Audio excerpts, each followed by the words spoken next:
Hello and welcome to What the Luxe with me, Fred Moore. And me, Anand Sharma. Together we lead Matter of Form, a design consultancy specialising in brand, digital experience and content. And this is a podcast that calls time on tired ideas of luxury. Alongside industry luminaries and thought leaders, we explore what truly defines category-leading products and services. Crispin Somerville has had a career most of us would only dream about. He's a hospitality and entertainment leader with a multidisciplinary career spanning Mexico, London, global media, amongst other things. He's currently overseeing El Pastor, Quo Vadis The Drop and Two Drops, some of London's most distinctive hospitality concepts under the wider Hearts Group umbrella, which also includes Barafina, Perriyan and Bar Dascal. He's known for blending creativity, cultural storytelling and guest experience, drawing heavily on his background in music, entertainment and communications. Crispin, it's a delight to have you on the podcast. Thank you very much. I'm really looking forward to today because, as we've been discussing in the preamble, you've had the most incredible, varied career. And we're going to touch, obviously, on what you do now, which is managing director of some of London's best and most interesting restaurants. But the first question is, you've lived quite a few creative lives. MTV, Mexico City, starting a lot of things there, not just in hospitality or F&B, but in media, record labels. How did you find hospitality, or did it find you? Hospitality found me. And more to the point, I sort of tripped into it. So we need to go back, unfortunately, about 30 years, which is a scary thing indeed. To the 90s? To the 90s. I had a shortish career in TV presenting. And for one reason or another, I was making my way to Colombia, to Medellin, to try and write a film script. This was 1997. And Medellin at that time, it would have been a valuable asset to speak better Spanish than I did. And so I figured that if I had the opportunity to, it would be a good idea to brush up on my Spanish before I got there. And Mexico City felt like an ideal place to do it. Important to differentiate between Spanish and a Latin American way of speaking. Of course, that's a kind of ignorant statement because within the continent of Latin America, there are so many different dialects of Spanish. But long story short, I thought that Mexico would be a good place to improve my Spanish before I went on to Medellin. And I got there. It was a fabulous and exciting place to be in. Received very warm welcomes and bumped into a person who I didn't really know very well. I had been at university in Manchester. I was very involved with electronic music and put on a number of nights there. And there was always this guy who was always the guy on the podium having the most fun. His name was Sam. A mutual friend said, "Oh, Sam's in Mexico." We hung out. A weekend became a week, became a couple of months. He is steeped in hospitality. His parents have run restaurants forever and a hotel. He was working there, not having a particularly great time. I was very involved with, as I said, nightlife in the UK. It was a bit of a meeting of minds. And after a while, we had an opportunity to open a nightclub together. And we did that, and we threw our energies into that. And is that as crazy as it's appearing in my head? I think all of these crazy things appear so much crazier when you make them concise in one sentence. But actually, it was amazing and wild and extraordinarily fun, and also at points extraordinarily mundane and a relentless slug, and just like running any business can be. Yes. So highlights, lowlights, and real life running through the whole experience, but definitely very formative and a real honor to have experienced. Yeah. And I want to come back to Mexico because that's a big part of the story of what you do now. But fast forward all these years, and the Sam you're talking about is obviously one of the Hart brothers, Yes. Renowned London restaurateurs alongside yourself. Can you just explain what it is you do now for our audience? Well, at the moment, I am managing director of 2 of the restaurants within that small independent family-owned group. Mm-hmm. So we have Barafina. Barafina has a couple of offshoots, one Parian and another bar called Bar Dascal. Quo Vadis, which has been situated on Dean Street in Soho since 1926. Yeah, it was a brothel. It was a brothel. Karl Marx lived there. The story of it is extraordinary. Yep. But I sense that you're asking for a quick summary. So we can go into Quo Vadis if you like. Quo Vadis is a partnership with our chef patron, the very extraordinary Jeremy Lee, who I believe to be one of the great living cooks. And I could dedicate many hours to praising him individually. And El Pastor, which is a small group of Mexican restaurants dotted around London, and we have a couple of little bars as well called The Drop and 2 Drops. So my remit is Quo Vadis, The Pastors and The Drops. It's a fascinating position because I think restaurants is something people probably think they understand, but if they give it a moment's thought, I don't think anyone's got a clue what it's like to run, own, manage restaurants. I think people understand it's hard, but the intricacies of it and how you make a good experience as well as good food and drink must be very different to what people think, I imagine. Again, it sort of speaks to that bit a second ago where it's very easy to make a handy bite-sized sentence about it, in which case it suddenly becomes so much more glamorous and exciting. Yeah. But we really do try and create exciting, transportive experiences. So if that is the image that guests and those outside of the industry have, then more power to that. Yeah, fair enough. So how did that time in Mexico, which is some of the flavor of what you do, it's not all the restaurants, obviously, how did that inform what you do now? What did it teach you? Well, it was pivotal. So Sam and I opened a nightclub. There is an argument that says we just needed a place where we weren't going to get thrown off the decks because we were both obsessed with electronic music. We really were in love with music, the nascent cocktail scene that was happening in London at the time, which also just speaks to a classic cocktail method. But the likes of Dick Bradsell, who was spearheading the kind of mixologist movement here in London in the 90s, lots of his protégés were creating bars that to this day are legendary in that lexicon. So we were very interested in that, and we were introduced to this extraordinary property that was owned by a Mexican theatre impresario. Yep. His name was Salvador Varela, and his son had run an ill-fated lobster and champagne joint that had folded and left the family finances in a precarious situation, and Santiago gave us a shot at putting our nightclub, our idea into his space. It was a 1940s building in a not particularly glamorous part of Mexico City, although Mexico City now is having this extraordinary boom, and I hope we'll talk about that later. But at that point, the Colonia Juarez was not a particularly cool or safe place to run this nightclub, but we had an extraordinary time and it proved popular.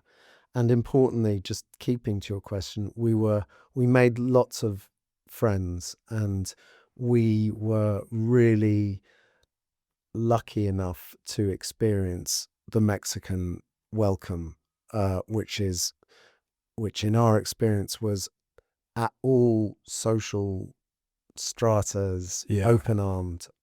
Often are Mexican, I think of them in many ways as teachers, but also friends, wanted to express their culture through food, and that's where we got to experience some really extraordinary food and were afforded an education about the culinary scene in Mexico. How much of that, I'm so interested in how much of the that magic, which is, like you say, it's color, it's amazing food, it's drink, it's culture, it's a welcome, it's the people, it's the vibrations. How much of that transports easily to a place like London? I mean, we're so spoiled in London with all sorts of different food from all sorts of places. What is it that came across, and what can't come across? That's a really interesting question, and I don't feel like I'm the person to answer that, because we have lots of guests who come and frequent the restaurant. We do try and create a transportive and convivial experience. There are all sorts of complications around the word authenticity, because how can I, an English person, create an authentic Mexican? It's just ridiculous to even think that I could. Like the Beatles playing black music, though. Similar sort of vibe on the other way around. But I think the Beatles did their 10,000 hours, and the music that they created was extraordinary in its own right. Yeah. But I would never refer to it as R&B. Yes. Sorry, that was a bit of a snaky non-answer. Sorry about that. No. But I really know that we didn't take any shortcuts in trying to create a delicious and transportive experience based on our experience in Mexico. Yeah. So, for instance, a lot of the recipes came from a really dear friend of mine, Francisco Musi. Now, the Musis started a group of restaurants in Mexico City called El Farolito. And they are third generation Lebanese. There was a huge Lebanese diaspora to Mexico starting at the end of the 19th century. And it was mostly Christian. They brought their cooking traditions with them. I mean, I'm paraphrasing, but they wanted to reflect their heritage, and got there, saw that the mutton wasn't as good in the central Mexican plateau where most of the diaspora was focused. It wasn't as good as the pork. They adopted the pork. They found that the herbs and spices were different from the herbs and spices in the Middle East. Yeah. The gluten content in the bread was different to that of where they would originally make flatbreads, so they adopted the tortilla.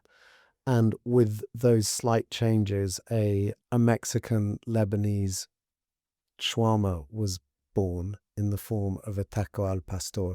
Amazing. And this is a dish that is prevalent in Mexico City and central Mexican, but in effect, it's a product of migration. And the Musis, they began their restaurant in the early 60s, and it flourished and was successful. And Francisco became a really, really dear friend. And our, again, friend and educator. He gave all of his recipes, his family's recipes, to us. Yeah. Gave his recipe for tacos al pastor, which is a closely guarded secret, all of their salsas. And that was the cornerstone on which we were able to build El Pastor. And, you know, I will always, always credit him and his family as the genesis educators. Yeah, absolutely. And it's also so interesting that I suppose we see something that we feel is Mexican food, but that's actually that dish or that culture has been on its own round the world trip before we got to Mexico. Yeah, absolutely. And also, so the dish is different between there and here. It's gone on another 6,000 or 7,000 mile journey.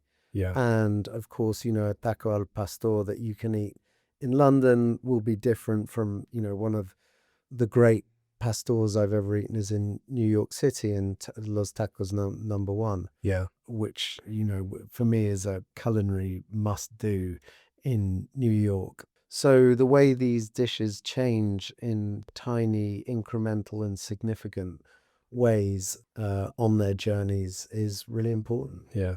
And we've touched on some of this stuff. I think people listening to this would be interested to know what, it's not too obvious a question, I hope, but and we touched on some stuff, but what are the ingredients of a great restaurant experience in your mind? Because I guess what started as a passion and, from a nightclub and a media background, you must have gradually got into the business model as well of restaurants. Because if you don't master that, you're kind of toast, aren't you? And you kind of got to marry your passion and understand that with the business model. Yeah. What are the ingredients of a great restaurant, and also one in an incredibly difficult environment that can survive? Well, God, you keep firing the brilliant questions at me. I think a great restaurant has to be transportive. Yeah. I think you have to feel like you're leaving some of the aspects of your life that you choose to leave behind for a bit. Yeah. I think that a restaurant experience can be, at its best, cathartic, transportive. I think conviviality is really important.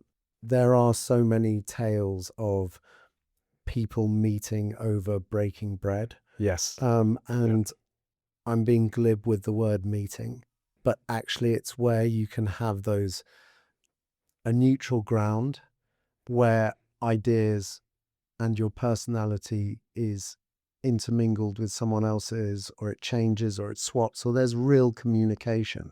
Yeah. And for a restaurant to be able to create that environment, that to me is a truly great hospitality experience. Obviously, great food.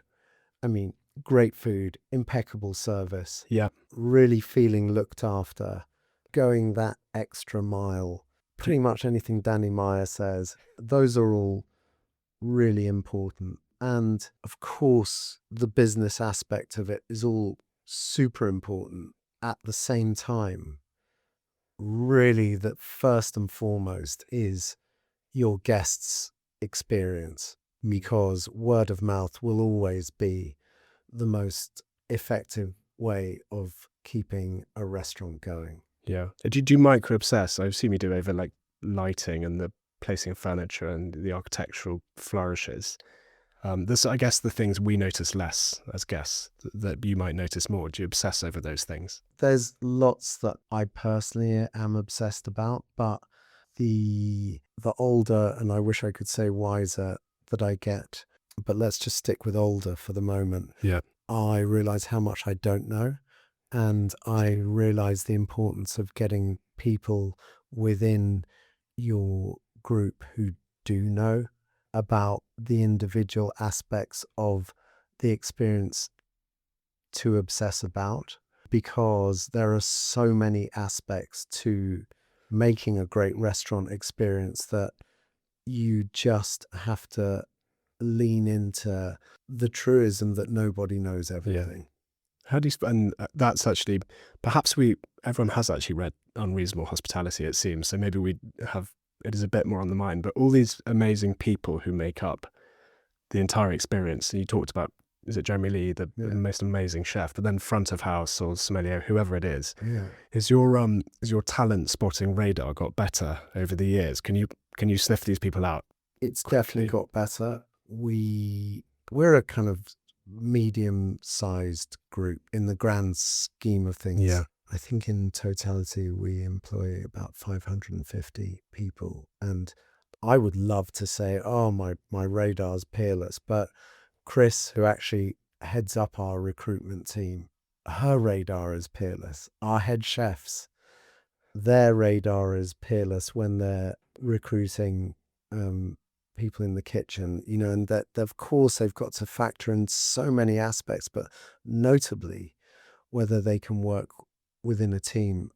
Our general managers are every day better and better at finding jigsaw pieces that will slot seamlessly into the overall tapestry. You were a big part of the Cold Drop Yards development. You're everywhere there. for obvious reasons. Mm. Can you just talk about that? Because I suppose in some ways it's a great privilege to be in London, and these things happen that are still world leading, and people don't talk about enough how good we are at those things. Yeah. It's Cold Drop Yards. Can you just explain what that is and your part in it?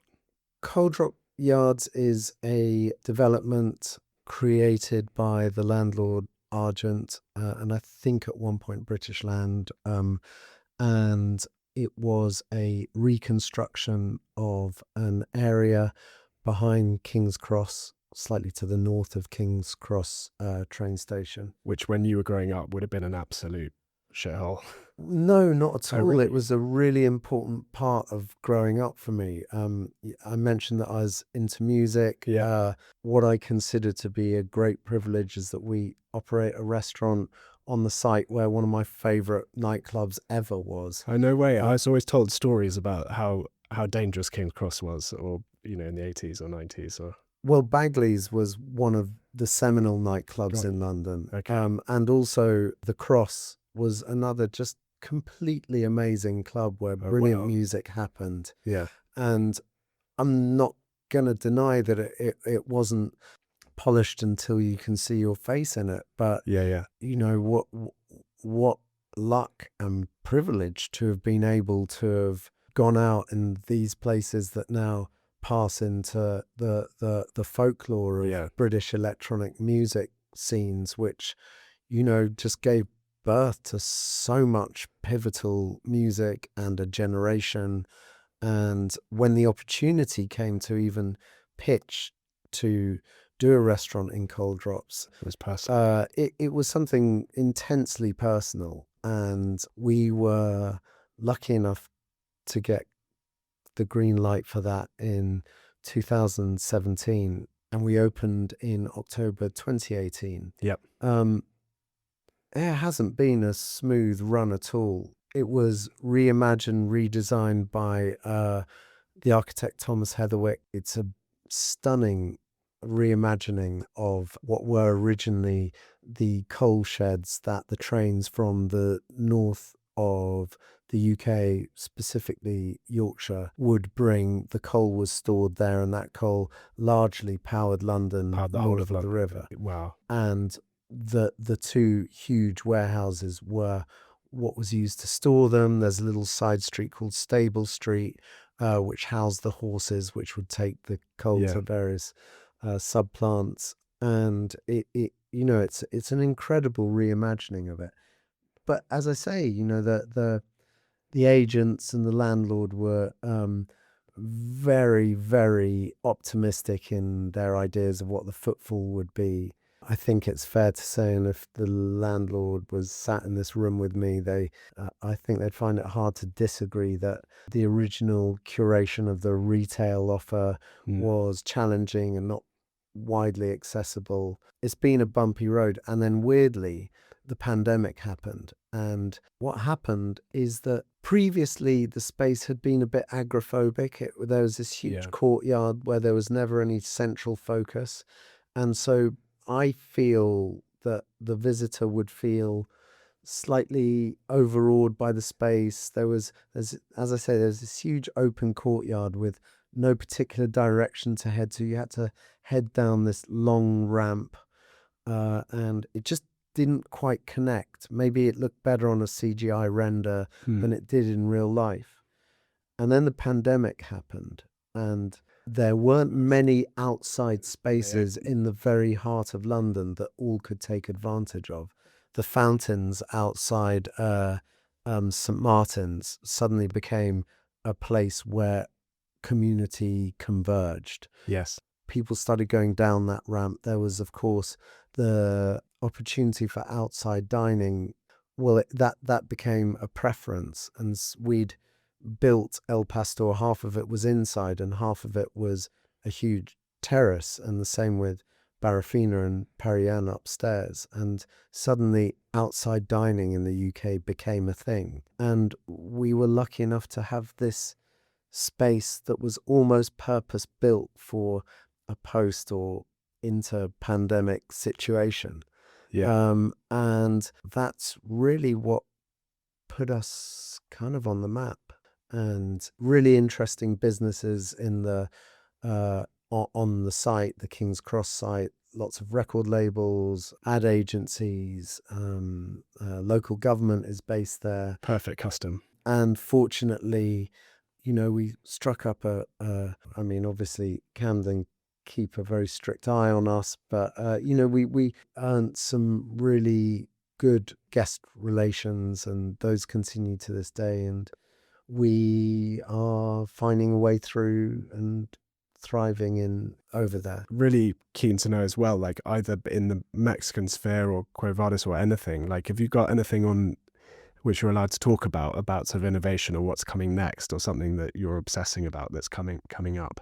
Well, I mean, there's quite a lot. We're going to attempt to open a restaurant in El Pastor outside of London. Okay. In In the UK? In the UK. Yeah. I'd love to open a restaurant in Manchester. I've got a real connection to Manchester. It's where much of the formative stuff around music, that was something that I dived headlong into, was so key in my life. Been going back to Manchester a bit recently, and it's incredibly Sniffing outsides or just for fun? Yeah, well, a bit of both. Yeah. But like the positivity in Manchester is just, it's just amazing. And also they don't suffer bullshit there, and it's just, I've always enjoyed every second of my time in Manchester, and it'd be a real honor to be able to do something there. Do you think any of your concepts would work outside the UK? Well, we are going to do a Barafina in the Middle East, in Dubai, which we're working alongside some really talented partners to do a Barafina in DIFC. So hopefully that will be opening in January. So that's Fantastic. a thing. Yeah. Yeah, there's lots of bits and pieces in the works. It's quite challenging to create new business in the UK at the moment. I think if you're lucky enough to be able to expand, then everything needs to be, if we were considering everything in triplicate, now we're doing it tenfold. So there's a little more caution, but maybe that's a good thing. Maybe that has its own engine in itself. Do you think, I mean, does that sort of, on that point around the UK, do you think the UK just in general, not even in restaurants, do you think it's a tricky place at the moment? Or Yeah, I do. Do you feel depressed or positive? Do you think positivity is around the corner? I think it's a really interesting time.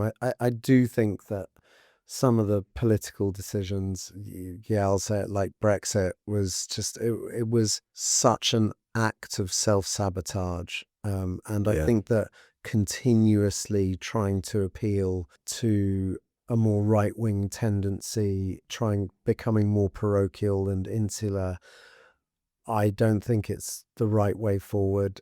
I think that we are watching a talent drain from this country, and after all, like the European exit from this country is absolutely lamentable. I see so much talent leaving these shores, so much homegrown talent. That's not even European homegrown, as it were, if you know what I mean. But, bright British kids from the ages of 22 to 38, just taking a look at it and going, why?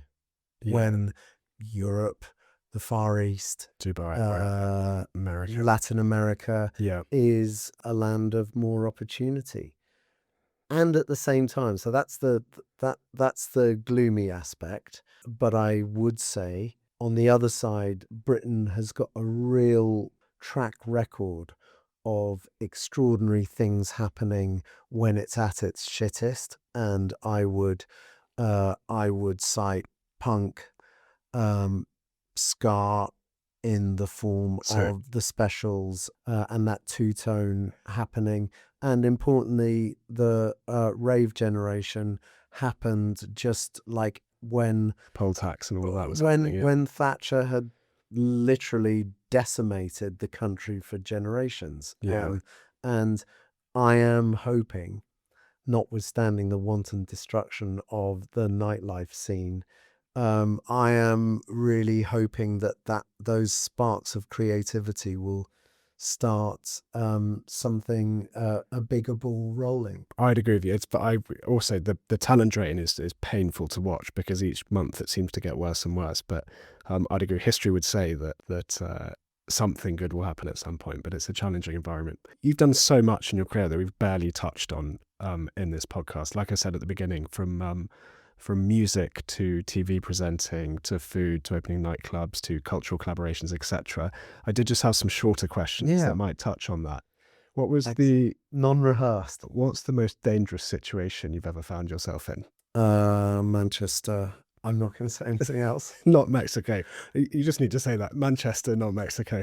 Yeah, I think because that particular occasion was totally unforeseen and there wasn't much that one could do to stop it. Whereas in the likes of Latin America, you can find your own trouble wherever you look for it. But I largely was welcomed with open arms and kind of really protected. In Mexico, I went to university in Colombia. Yeah. Spent lots of time in Brazil.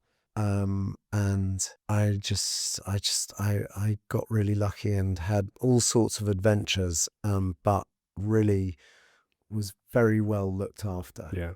With all these experiences and jobs, amazing. If you had to point to 1 year of your life that was the most just raw fun, not necessarily most fulfilling, not most grown up, but what was the funnest year or situation you're in from all those experiences? Well, I'm not going to lie, this year's had its highlights, but I mean, there have been some really good ones. 2001 was a seminal year for house music in particular. Getting to play Sundays at Space, which was an iconic and legendary nightclub, was really amazing. I think that I'm going to show my age, but 89 to 91 for hip hop and early house music, and what was going on in London and Manchester was absolutely extraordinary. 96 to 7, when the whole kind of cool Britannia thing, but like London was just going off. 2006, like the whole indie thing was completely amazing. It's just too much. We've lived through it all. Where would you, in all these places you've lived or experienced, where would you spiritually consider home? Is it still London. the UK? Yeah, London. Yeah, so through it all, you're still a Londoner. Definitely London. Yeah, it would be disingenuous to call anywhere else home. Yeah, definitely. One word answer. And on Mexico, this is a really cheap question, but what's your favorite tequila? It's the dying question. Everyone wants to. It's called Caballito Cerrero. Okay, write that down. And hard to find, and they've had to stop calling themselves a tequila because they exited the CRT, which is the Consejo Regional de Tequilas, which is like they own the DO, and there's controversies around them. And so now if you ever see a bottle of Caballito Cerrero, which is available in some of the finer drinking establishments of London, it is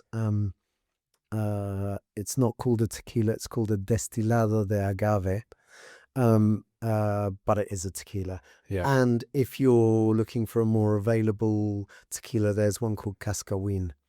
I could really chat about tequila for a very long time.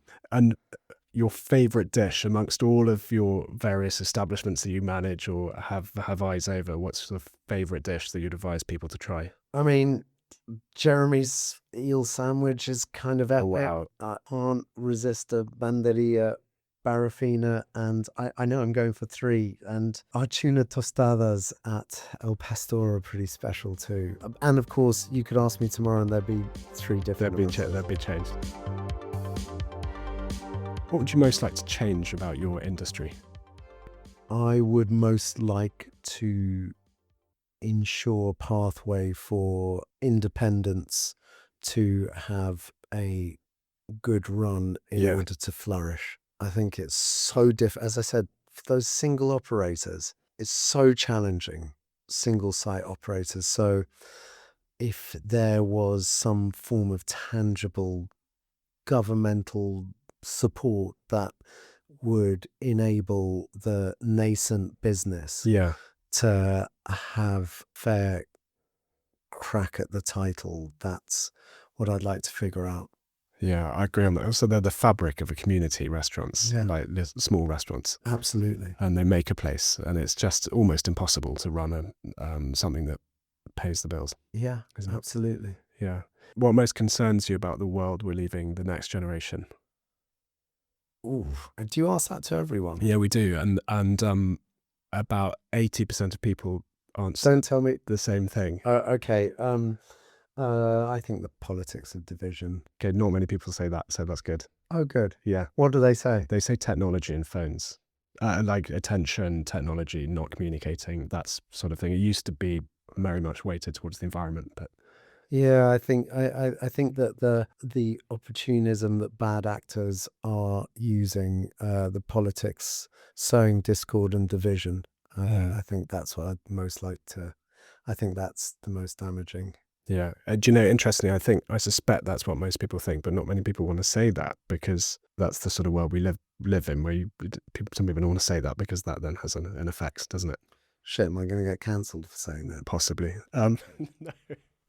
Okay. If you had to give up your job tomorrow, what would you do? If you go back to music? If Or- I had to give up my job tomorrow, I would become really good at doing barbacoa. Really, you'd perfect the art. Yeah. Yeah, fair enough. And what's The answer may well change tomorrow, by the way. Yes. I mean, in the next 5 years, for you personally, what's the most exciting thing coming up? Personal, professional? We've got some people in who I work alongside, who are so clearly extraordinarily talented Right. that I can't wait to see the fruition and what they bring to our lives. I'm really excited about that. And I'm really excited about seeing what my daughter turns into. But that's probably too anodyne an answer. No. How old's your daughter? She's 11. Yeah. So that fills me with excitement. It strikes me you've done all these things that are so different. Is there one kind of unifying learning you've got from everything you do that you bring forward into your work? Absolutely. And for 20 or so years, I panicked about the kind of all over the placeness of the careers that I was afforded and got involved with. And then relatively recently, I've just begun to get my head around the fact that it's always been about the same thing. And it is about trying to create or co-create the best possible guest experience. So be that in music, in concerts, in shows, in festival type events that I've organized, and in records that I've worked with. It's about trying to engender all the positives of a tribalist experience. Certainly that comes from music and music fans. So I think it's very much about a guest experience. So the common theme is hospitality. Yeah, it really is. All of these things. It is absolutely, and it took me so long to figure that out, and so much unnecessary stress of what am I doing, when only recently I've realized that I was doing it all along. So don't waste your time fretting, folk. Just keep doing what you're doing if you're doing something. Well, on that happy note, Crispin, thank you so much for today. Like as I said, it's such a wide-ranging career and really interesting what you do in an industry we haven't covered enough on this podcast. A little bit, but not enough. So thank you. Well, thank you, and there's plenty of folk who are much more talented than me. So if you want me to put you in touch with them, I've been delighted to. Absolutely not. Thank you, Crispin. Thank you. Cheers. Thanks so much for listening. This has been What the Luxe. You can find us on socials at Much Reform. and drop us any questions or comments on Twitter using the hashtag #WhatTheLuxe. Or if you're a luxury brand looking for strategy and design that goes beyond the banal, get in touch via hello@matchreform.com and chat to one of our consultants.